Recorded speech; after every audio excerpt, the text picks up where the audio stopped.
హరే శ్రీనివాస. ముక్తికి మార్గం మార్గశిర మాసం. మాసాలన్నింటిలోనూ అగ్రగణ్యమైనది మార్గశిర మాసం. దాని విశిష్టత తెలుసుకుందాం. చంద్రమాన సంప్రదాయాన్ని అనుసరించి చంద్రుడు మృగశిర నక్షత్రంలో ఉండే నెలని మార్గశీర్షం. ఇది ప్రకృతి కాంతకు సీమంతం, తుషార బిందువుల హేమంతం. శ్రీ మహావిష్ణువుకి ఇష్టమైన మాసం. మాసాన మార్గశీర్షం. మాసాలలో తాను మార్గశీర్ష మాసాన్ని అంటాడు శ్రీకృష్ణ పరమాత్మ. భగవద్గీతలోని విభూతి యోగంలో ఈ కాలంలో పొలాల నుంచి ధాన్యము ఇళ్లకు చేరి ప్రజలు సంతోషంగా ఉంటారని ఉత్తమ మాసంగా పరిగణిస్తారు.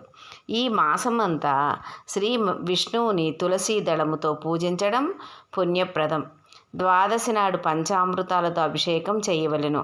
శ్రీ విష్ణుతో పాటు సూర్యుని కూడా పూజించి శుభాలను పొందాలని ఏ పని చేస్తున్నా ఈ మాసంలో ఓం దామోదరాయ నమః, ఓం నమో నారాయణాయ నమః అనే మంత్రాన్ని పఠించాలని శాస్త్రవచనం.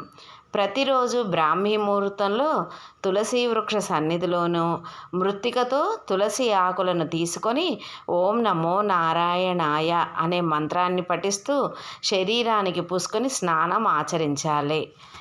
ఐశ్వర్యాన్నిచ్చే 5 వారాల అద్భుత వ్రతం మార్గశిర లక్ష్మీ వ్రతం కూడా ఈ మాసంలోనే వస్తుంది.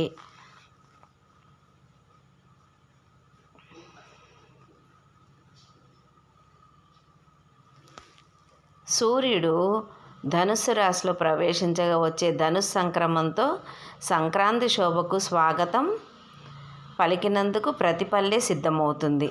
సంక్రాంతి పండగకు నెల రోజులు ముందుగా వచ్చే ధనుర్మాసం ఆధ్యాత్మికతో ముడిపడి ఉంది.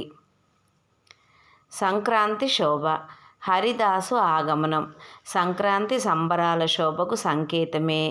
ధనుర్మాస నెల ఆరంభం నుంచి చత్తాది శ్రీ వైష్ణవ మతానికి చెందిన హరిదాసులు తమదైన ప్రత్యేక శైలిలో వేషధారణ చేసి తమ గానామృతంతో గ్రామ వీధుల్లో తిరుగుతారు.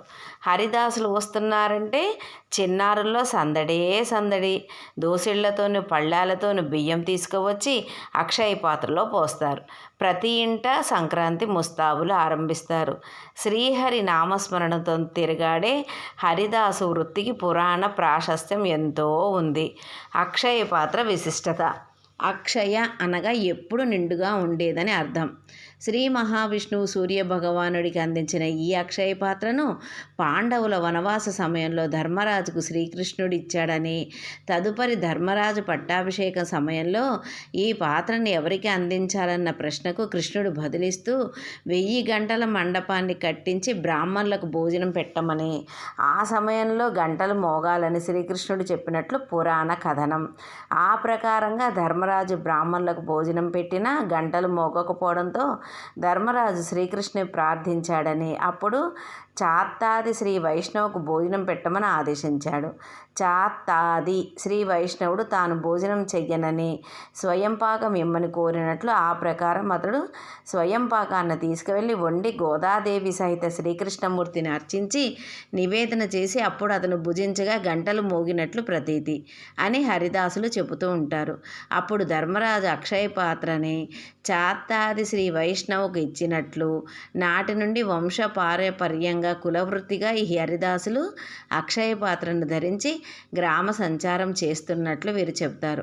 ధనుర్మాసం నెల రోజులు సూర్యోదయానికి పూర్వమే శ్రీకృష్ణ గోదాదేవులను అర్చించి తిరుప్పావని పట్టించి అక్షయ పాత్రను ధరించి గ్రామ సంచారం ప్రారంభిస్తానని తెలిపారు. గ్రామ సంచార ప్రారంభం నుంచి తిరిగి వచ్చే వరకు హరినామ సంకీర్తన తప్పగా ఇతరులతో సంభాషణం చెయ్యడం కానీ అక్షయ పాత్ర దింపడం కానీ చెయ్యరాదని చెప్తారు.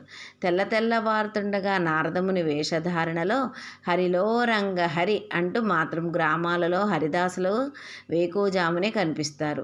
ఒక చేతితో చిడతల సవడి, మరొక చేతితో భుజాన వేసుకున్న తుంబర వాయిస్తూ శిరస్సుపై గుండ్రని గుమ్మడి లాంటి రాగి పాత్ర, మెడలో పూలదండ, కాళ్లకు గజ్జెలు, నోటితో హరినామస్మరణ ఇవన్నింటితోనూ హరిదాసు గ్రామంలో తిరుగుతుంటే ఆ వీధిలో ఉంటే ఆ వీధి వారికి, ఆ వీధిలో ఉంటే వీధివారికి హరిదాసు సవ్వడి వినిపిస్తోంది.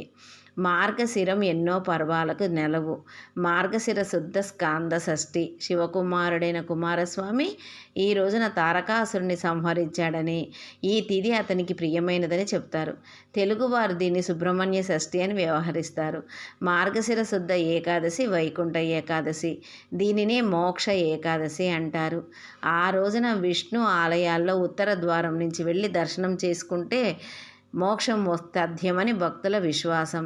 తిరుపతి, శ్రీరంగం వంటి వైష్ణవ క్షేత్రాల్లో ఆ రోజు గొప్ప ఉత్సవం. వైకుంఠ ద్వారం సూర్యుని ఉత్తరాయణం ప్రవేశ చిహ్నంగా భావిస్తారు. ఈ ఏకాదశి గీతా జయంతి. సమస్త మానవాళికి ధర్మ భాండాగారంగా భారతీయ ఆధ్యాత్మ వాజ్మయంలో శిఖరాయమానం అయిన భగవద్గీతను కృష్ణ భగవానుడు ప్రబోధించిన రోజు.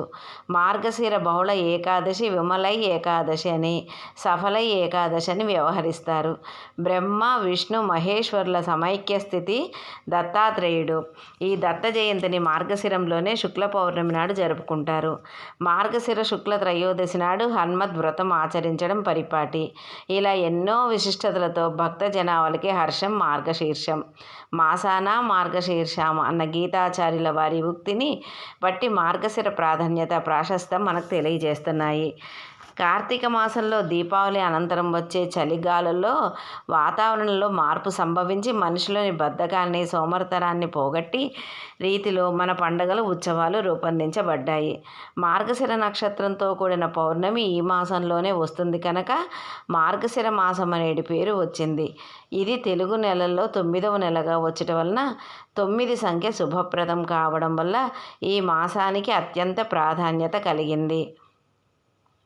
ఈ మాసంలో వచ్చేది షష్ఠిని సుబ్రహ్మణ్య